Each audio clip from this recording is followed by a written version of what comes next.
Okay, so you love the water. Otherwise, you would not be here watching a video on floating homes. This video will equip you with all the information that you need to decide if you are in fact going to purchase a floating home. You will be able to say, yes, a floating home is for me, or scratch that. We are going to cover everything you need to know about floating homes before moving forward with a purchase. Financing and all the financial consideration. HOA fees. Lifestyle. That's why we live in floating homes. Can we have dogs? Parking your boat. Do we have garage space? Car parking. Overall safety. And more. This is an updated and in some places condensed single video of my 4-part series on floating homes I made a year ago. But this one is in pros and cons format. While I'm talking on this video, I'm going to be running B-roll, which is video that I took in my boat, going up one side of the entire length of the North Portland Harbor, and then turning around and coming back down the other side and filming the opposite side of the river. When I stop talking, and at some point I will stop babbling, continue to watch the video because the video footage is longer than the message I have for you.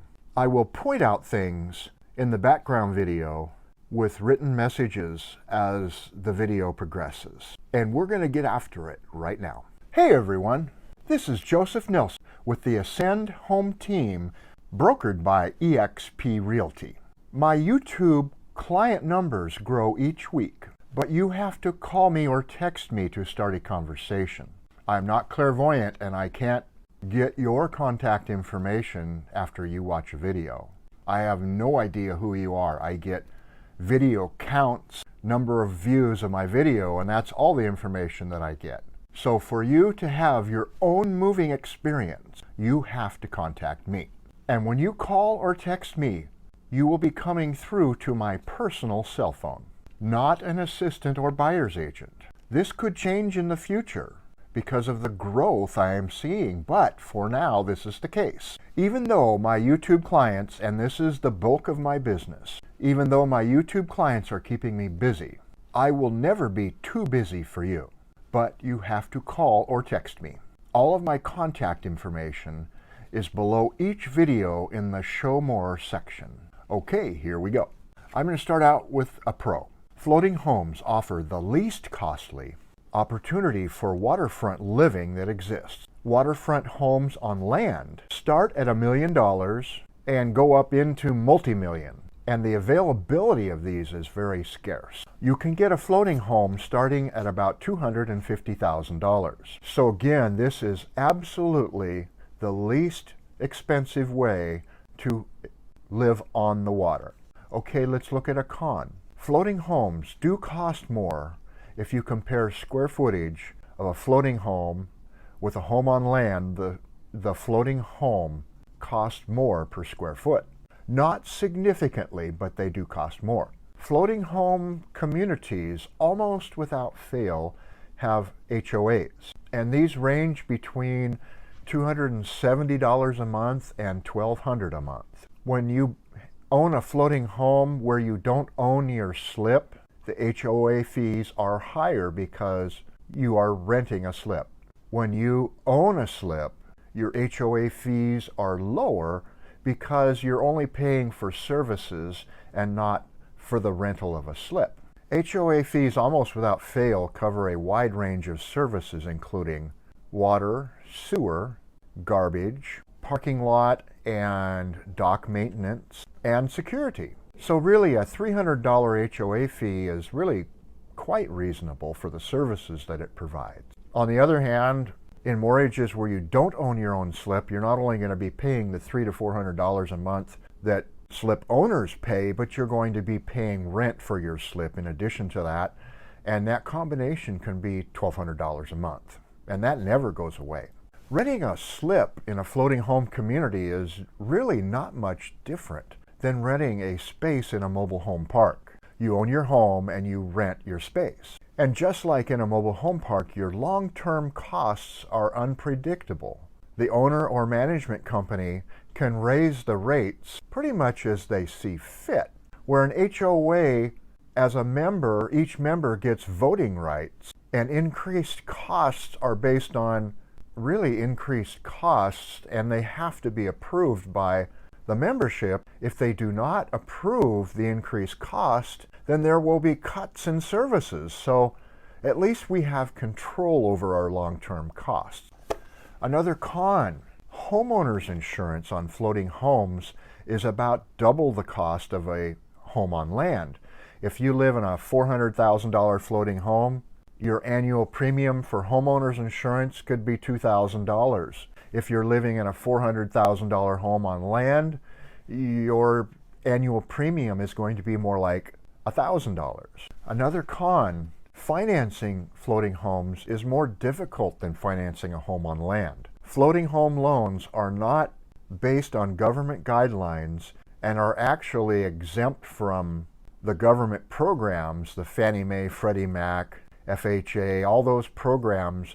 They do not buy floating home loans. And so the institutions that lend the money, these are portfolio loans that they are going to hold for the entire length of the contract, which is 15 to 30 years. And because of this, they're a little bit more conservative about who they lend money to. Okay, when buying a floating home, you are going to need a float score. There are 2 or 3 accepted float score providers in the Portland area that the lenders are willing to accept a float score from. And this is in addition to a home inspection that covers everything from the logs on up, like you would do on a typical home, but there's no basement or crawl space to go into with this inspection. But you're looking at about $800 for the float score inspection, which includes a diver to go below the water and communicate with the licensed individual who is going to tabulate the score. Then you're going to need another $500 for a standard home inspection.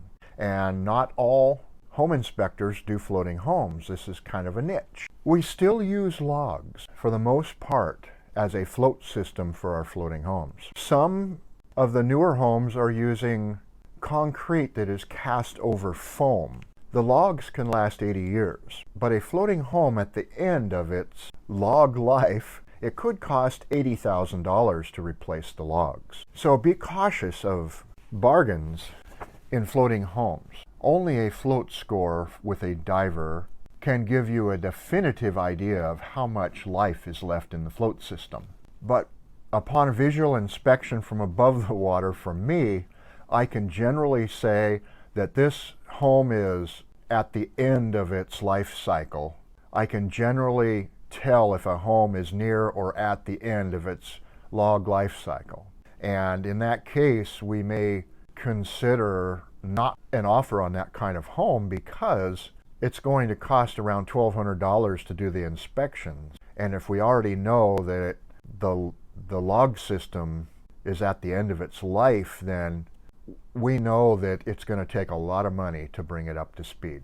There is one lender who will lend to buy the home and upgrade the float system. But these can be difficult negotiations with the seller because the seller may think that the price that it's on the market is what it's worth in the condition that it's in right now.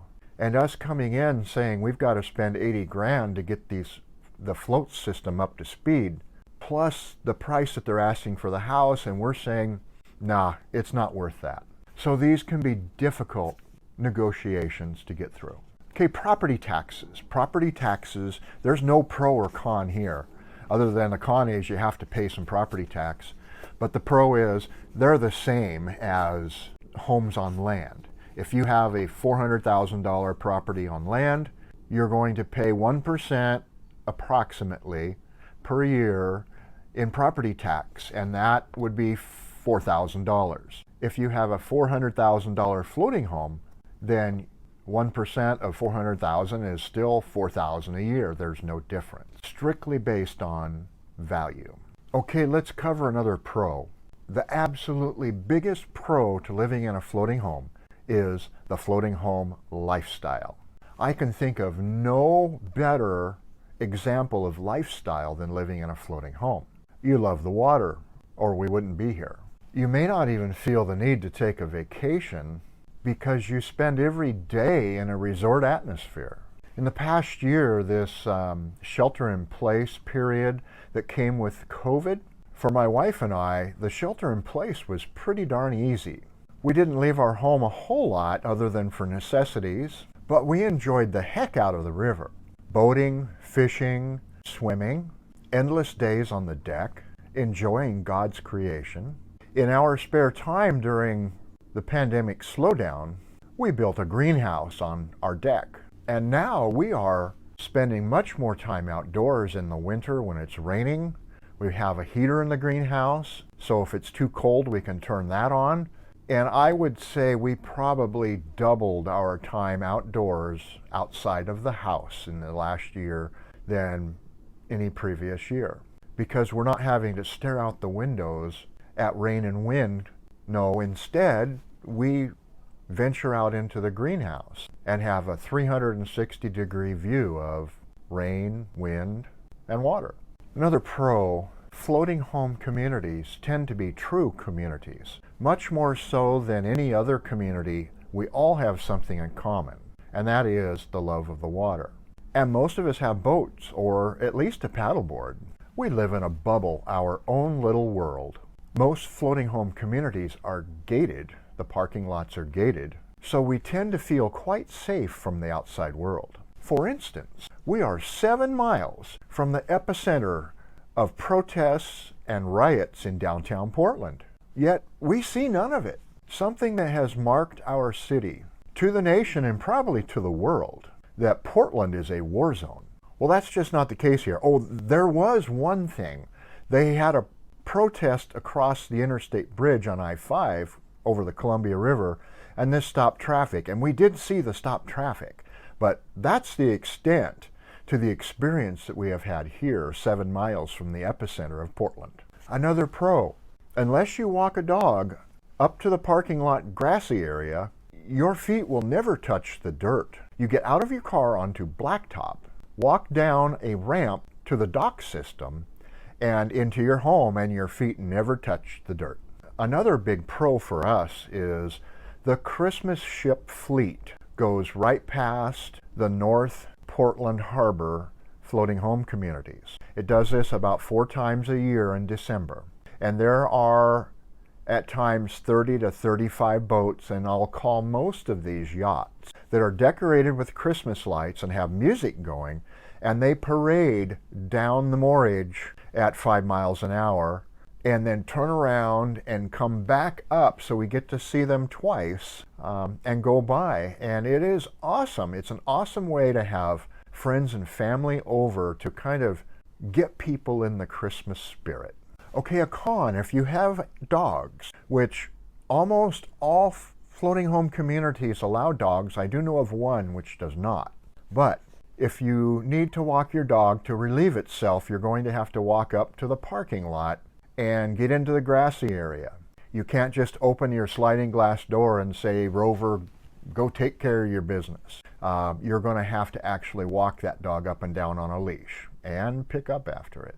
Another pro, boating. You will never be saddled with the burden of launching a boat to spend a day on the water and cap it off with getting your boat back on the trailer and fighting the boat ramp traffic. And there can be some irate people at boat ramps that are impatient, especially if you're not really good at launching a boat. Your boat or boats will be tied right to your deck. Last night when my daughter and her friend were here, it was 80 degrees yesterday, and I asked them if they'd like to go for a quick cruise up the river, and they said, yeah, absolutely. Well, we walked out our side door onto our boat dock, and we got in the boat and untied it, and there we go. We're off and running. You might have an urge to take a sunset cruise. And typically, if you do that with a boat you've got to put back on a trailer, this becomes very problematic doing it in the dark. You may want to catch that sunrise salmon bite at 4:30 in the morning before you go to work. And that's possible. I caught a salmon 300 yards from my house last year. I told my wife I had a half hour before we had to go to church, and I was going to go fish the tide change. And I came back in 20 minutes with a fish. You can motor up to the head of the island and watch the fireworks at Fort Vancouver. But last year they were canceled due to the COVID restrictions, and they've also canceled them this year. So we'll look forward to next year when we get everything back to normal. I really feel things are getting back to normal. We were in Fred Meyer in Vancouver yesterday, and even the employees there who have had their COVID shots were not wearing masks. And this is very encouraging. Okay, one of the cons about boating when you live in a floating home community is, what are you going to do with your trailer? Unless you don't have a trailer because you have a really big boat, this typically means renting a space. An uncovered space to park your trailer costs about $50 a month. Most floating home communities do not have space for RVs or boat trailers in their gated parking lots. So you have to go outside of the fenced area into, predominantly on Hayden Island, it's a company called Columbia Crossing. They have a number of storage facilities which include both outdoor uncovered, outdoor covered, and garage facilities. If you want to pull your boat out of the water for the winter, or you want to pull it out to do maintenance as I did last year, you really need a garage to do that in. You can rent a garage here which has electricity, lights, etc. 15 by 30 foot garage runs about $270 a month. And this is generally big enough to not only park a boat or boat trailer in, but also a lot of stuff that doesn't fit in your home. We have a daughter and two grandkids living with us right now, and besides the boat trailer, we have all her stuff in the garage. And so a great number of floating home residents do rent these. Now there are a few, they are in the minority, but there are a few floating home communities which have a one-car garage. Okay, another one that I really can't put a pro or con on would be the floating home community location. 90% of the 1,100 or so floating homes in the Portland market are in the North Portland Harbor, which is between Marine Drive and Hayden Island. But first, let's talk about the areas that are outside of the North Portland Harbor. And this would start with the Macadam and John's Landing areas. These typically are more expensive homes. The commute time to downtown Portland is like 10 minutes. So if you're an executive that works downtown Portland, this would be an awesome opportunity for you. But there aren't a lot of them down there. But almost without fail, there's always one or two that are available at any one given time. The next area where we see floating homes is in the Multnomah Channel. This is further downriver on the Willamette from Portland, but not quite to the Columbia River confluence. Multnomah Channel cuts off and winds for 22 miles between Savi's Island and the mainland until it hits the Columbia at St. Helens. These are more remote areas, largely without services, so if you were looking for a little bit more isolated communities, then these might be for you. The largest number of homes in the Multnomah Channel are in the towns of Scappoose and St. Helens at the marinas. Washington doesn't offer much in the way of floating homes, well, until you get up to Seattle. There are a couple communities, one in Ridgefield, and there's another one near Caterpillar Island, just west of Vancouver Lake. These are smaller communities, and how do I put this? As a general, they have a lot of deferred maintenance. They're not really nice. There are some really nice upscale floating home communities that aren't that expensive, and the fact is it doesn't cost that much more to live in a community that has a higher degree of maintenance and aesthetic appearance. These floating home communities tend to be pretty run down. And many of the homes in these communities are not financeable because of their condition. But the big kahuna of floating home communities is the North Portland Harbor, Hayden Island, Marine Drive.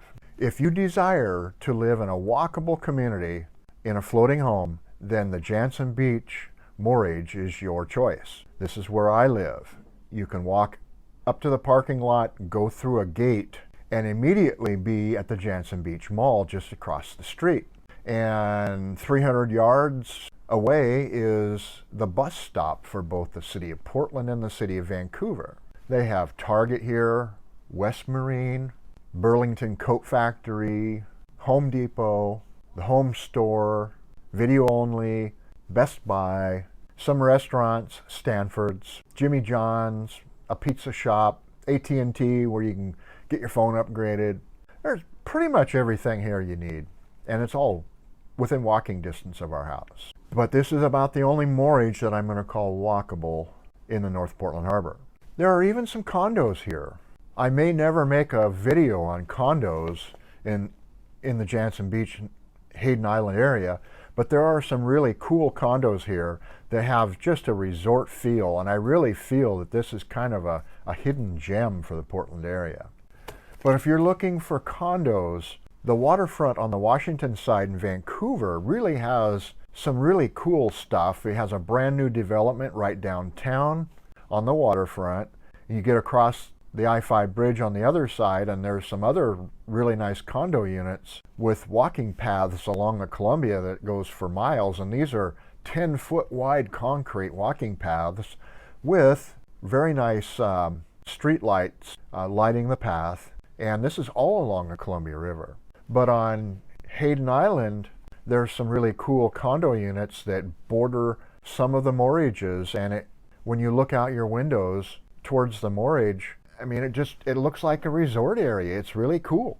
But anyway, I regress back into floating homes. There are many floating home communities in the North Portland Harbor. I'm going to guess 12 to 15. They all have their pros and cons. Rented slips, owned slips, access from Marine Drive, access from Hayden Island, $1,200 HOA fee, $270 HOA fee. So, I mean, it's all over the board. I will guide you from a financial standpoint as to each home you express interest in.